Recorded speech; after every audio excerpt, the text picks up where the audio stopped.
Hello అండి. నాకొక comment అయితే వచ్చింది.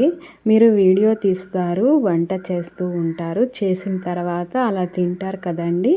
మీకు దిష్టి తగలదా అని చెప్పి. లేదండి, దిష్టి తగలదు. ఎందుకంటే మన వాళ్ళు సబ్స్క్రైబర్స్ చాలా మంచివారండి. దిష్టి అయితే పెట్టరు. కానీ అలా వీడియో అయిపోయింది.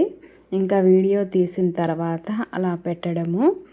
ఇంకా చెప్పాలి అంటే పక్కన మా వారు ఉంటారు ఒక్కొక్క రోజు, లేకపోతే పిల్లలు ఉంటారు. వాళ్ళు లేకపోతే నేనైతే ఒక్కొక్కసారి తింటాను, ఒక్కొక్కసారి పక్కనైతే పెట్టేస్తుంటానండి.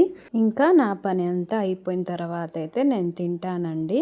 ఇంకా ఇక్కడ వీడియో విషయానికి వస్తే నేనైతే పుల్ల దోసలైతే వేసానండి. దోస పిండి కొంచెం పులిపెక్కింది.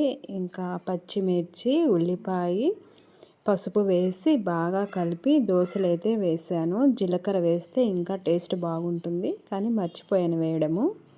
ఈ వీడియో నచ్చితే ప్లీజ్ అండి లైక్ చేయండి, అలాగే సబ్స్క్రైబ్ చేసుకోండి. ఈ వీడియో ఎలా ఉందో కామెంట్ అయితే చేయండి ఫ్రెండ్స్.